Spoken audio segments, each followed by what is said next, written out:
one other alternative that we had, which is looking at combining several of those projects shown on the previous page, and that would be a tunnel taking water from the west side of Winnetka, which now drains to the Skokie River, and taking that to Lake Michigan. It would be a new outlet, Lake Michigan. We had looked at using Willow Road for where that large storm sewer would be located. The benefit is it can benefit multiple areas: north of Willow Road, including and south of Willow Road, the Provident area, the Cherry Street outlet, and the underpass. All those could be tied into this one project. It requires tunneling. I show some pictures on the right-hand side of a project we just completed this summer in Michigan City, of a tunneling project where they're actually pushing the tunnel through. And there's significant permitting requirements. Why? We're diverting water from one watershed to another, from the water that's going to the Skokie River to directly to Lake Michigan.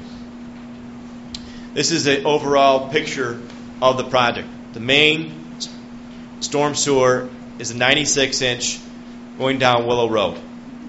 From there, we have fingers coming off of it, a 72-inch, a 66-inch, coming down to our South SUDY area, picking up all that water that comes from Indian Hill, as well as tying in other storm sewers around here, giving it a new outlet and a lower outlet.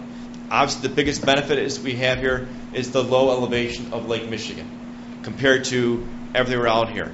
You know, we're trying to get this area to drain, and as we discussed during our first presentation, the difference in elevation between one point in the South SUDY area and the outlet is about 1.5 to 2 feet.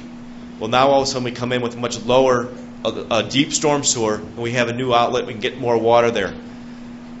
We also have a large storm sewer coming up, trying to get to these Tree Street areas, all the way up Hibbard to Pine, as well as another fork coming up to our Provident area. So this one would actually continue flowing to Willow Road because we'd have a new improved outlet for it, as opposed to our previous alternatives, which got it to our storage areas west of Hibbard Road. On the east side, along Sheridan Road, we'd have a large storm sewer, 72-inch to the north, 84-inch to the south. That could be tied all the way back to the underpass, if so choose. And on the north to our Spruce Street improvements. So here we're looking at taking many different areas to this. What does this not include? It does not include benefits to the Greenwood area. It does not include benefits to Tower and Foxdale, nor the ravines, nor the Cherry Street. So these are the multiple areas that are benefited by it. We would certainly do a significant water quality structure, an energy dissipator, and a portion of it requires tunneling. Tunneling means we can't just open the street and put a large storm sewer in. We're getting deep enough, greater than 15 feet deep, that we believe we have to do a tunneling operation similar to the pictures I showed before, and I'll show another one.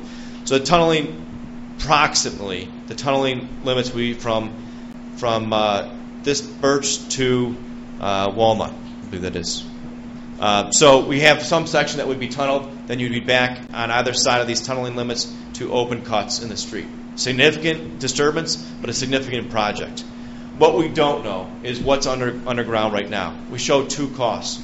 One, nearly $57 million if it turns out that when you're tunneling, you have to tunnel through rock.